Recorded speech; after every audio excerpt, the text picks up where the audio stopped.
हरे कृष्णा।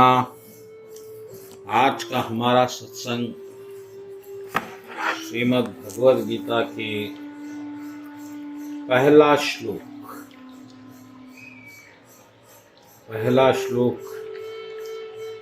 धृतराष्ट्र ने कहा, हे संजय, धर्मभूमि कुरुक्षेत्र के युद्ध की इच्छा से एकत्र हुए मेरे तथा पांडु पुत्रों ने क्या किया। देखिए, भगवद गीता जैसा कि हम जानते हैं बहुत महान ग्रंथ है। यह एक मानव में इस वक्त पूरी मानव जाति का कल्याणकारी ग्रंथ है और ज्ञान से पूर्ण है, जिसमें हर समस्या का समाधान है, चाहे भौतिक हो या आध्यात्मिक हो। अब यहाँ पर जो श्लोक शुरू हुआ है, पहला श्लोक, कि धर्म क्षेत्र और कुरुक्षेत्र, हम सब जानते हैं कि जो सत्संग की परंपरा है वह कुछ ऐसा होता है कि कोई महात्मा पुरुष एक आश्रम में, मंदिर में, वन में, एकांत स्थल पर बैठते हैं विश्राम में और उनके शिष्य ज्ञान सुनते हैं। यही ज्ञान देने की परंपरा है। लेकिन भगवान कृष्ण ने इस रूप को मोड़ दिया, इस परंपरा को भी तोड़ दिया। भगवान कृष्ण ये साबित करना चाहते हैं कि ज्ञान के लिए कोई विशेष स्थान की आवश्यकता नहीं। जहाँ भी ज्ञान की आवश्यकता हो वहाँ पर सत्संग की जा सकती है, और वह मरुभूमि ही क्यों,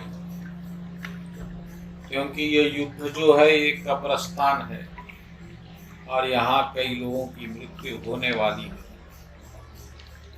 अगर धर्म की दृष्टि से देखा जाए तो इसे अपवित्र स्थान भी माना जा सकता है, लेकिन भगवान कृष्ण ने इस परंपरा को तोड़ा और उन्होंने कहा कि ज्ञान की आवश्यकता मंदिरों से ज्यादा युद्ध के मैदान में होती है। क्योंकि मंदिर में जब आप पहुंचते हैं तो वहां पर ना तो आपका कोई युद्ध होता है, ना कारोबार होता है, ना दुकान होती है। आप वहां पहले से ही शांति को प्राप्त हैं, और फिर सत्संग मिल जाए तो शांति दुगनी हो जाती है। लेकिन शांति की आवश्यकता मंदिर से ज्यादा घर में होती है, जहाँ कलह होती है, दुकान में होती है जहाँ चिंताएं होती है, और युद्ध में होती है जहाँ प्राण दांव पे लग जाते हैं। ऐसी ही स्थिति अर्जुन की है।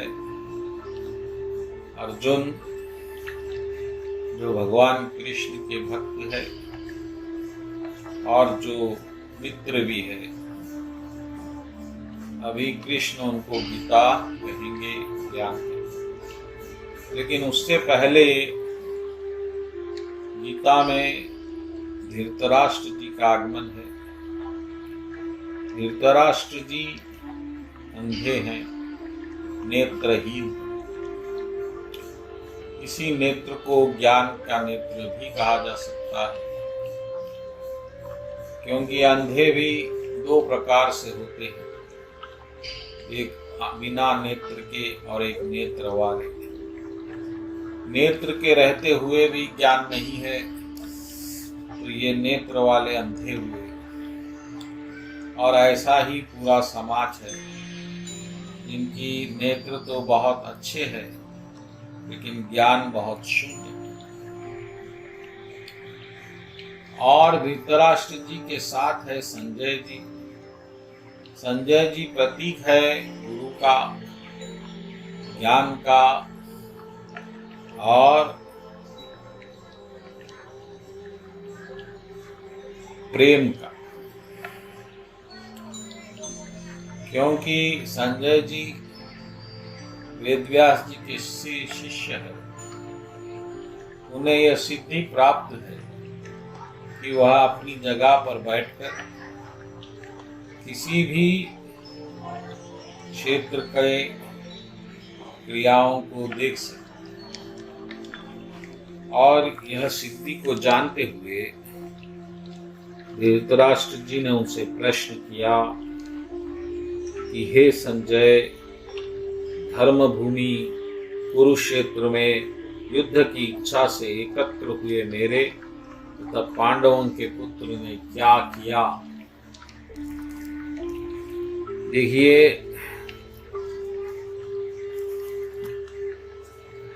धृतराष्ट्र जी कौरवों के पुत्र है, पिता है, और धृतराष्ट्र जी बहुत हद तक इस युद्ध के जिम्मेदार भी हैं। और धृतराष्ट्र जी ये भी जानते हैं कि अधर्म उनके पक्ष में है, और धृतराष्ट्र जी ये भी जानते हैं कि उनकी हार निश्चित है। उसका कारण यह है कि भगवान श्री कृष्ण अर्जुन के साथ हैं। जहाँ कृष्ण रहेंगे वहाँ जीत रहेंगी, यह अटल सत्य है। इसलिए क्योंकि धृतराष्ट्र जी कृष्ण की महिमा जानते हैं, उन्हें इस बात की बहुत संभावना है कि उनके पुत्र को कृष्ण से जीतना मुश्किल है, जबकि भगवान कृष्ण इसमें निहत्ते हैं और उनका प्रण है कि वो अस्त्र नहीं उठाएंगे, युद्ध नहीं करेंगे। लेकिन भगवान कृष्ण के कुछ करने ना करने से कुछ होना या नहीं होना का प्रश्न नहीं है। भगवान कृष्ण जहाँ विराजते हैं वहीं विभूति, ऐश्वर्य, जीत और धर्म अपने आप होता है। और इस तरह से धृतराष्ट्र जी के मन में बहुत कौतूहल है, यह जानने की इच्छा है कि युद्ध में क्या हो रहा है। अब नेत्रहीनता के कारण वो देख तो नहीं सकते, लेकिन वह सुन तो सकते हैं और संजय जी देख सकते हैं। तो उन्होंने संजय जी से प्रश्न किया कि हे संजय, धर्म क्षेत्र में कुरुक्षेत्र उस स्थल का नाम है जहाँ युद्ध हुआ, लेकिन धर्म क्षेत्र की उपाधि देना कुरुक्षेत्र को, इस बात को भी समझने की बहुत आवश्यकता है। हर युद्ध एक मंथन होता है। हर युद्ध में कोई न कोई पक्ष धर्म का होगा और एक पक्ष अधर्म का होगा, और जब यह युद्ध होगा तो वह युद्ध उस अधर्म का नाश करेगा और धर्म की संस्थापना भी करेगा। इसीलिए इस युद्ध को कुरुक्षेत्र के साथ साथ धर्मक्षेत्र की भी उपाधि दी गई। धर्मक्षेत्र साधारणतः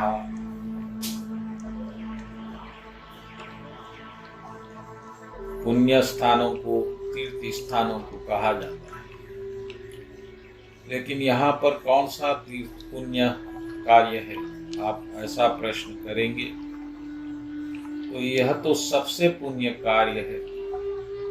जब अधर्म हटेगा और धर्म ठहरेगा तो करोड़ों लोग, जो जनता है, वह शांति और सुख से जीवन बिताए।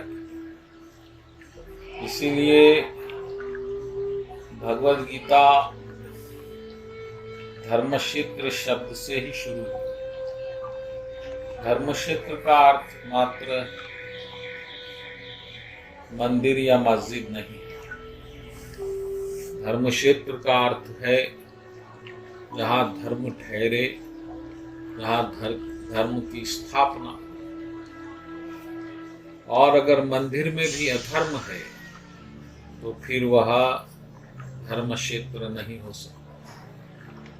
और अगर युद्ध क्षेत्र में भी धर्म की स्थापना होगी तो युद्ध का क्षेत्र भी धर्म का क्षेत्र बनेगा।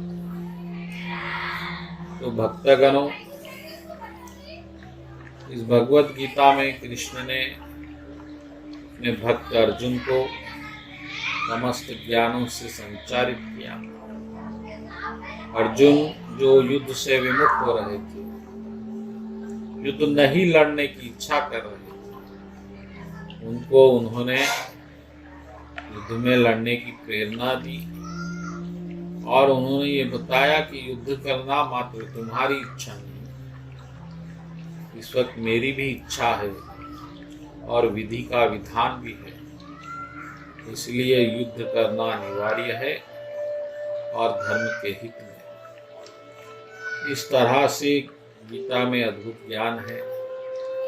हर व्यक्ति को गीता पढ़नी चाहिए और पढ़ने से बहुत लाभ होगा, अज्ञान हटेगा और भगवान कृष्ण की महिमा का ज्ञान भी उजागर होगा। और एक बार कृष्ण से जुड़ गए तो जहाँ कृष्ण रहेंगे वहाँ विजय रहेगी, विभूति रहेगी, धर्म रहेगा और जीत रहेगी, ऐश्वर्य रहेगा। बोलो कृष्ण कन्हैया लाल जी की जय।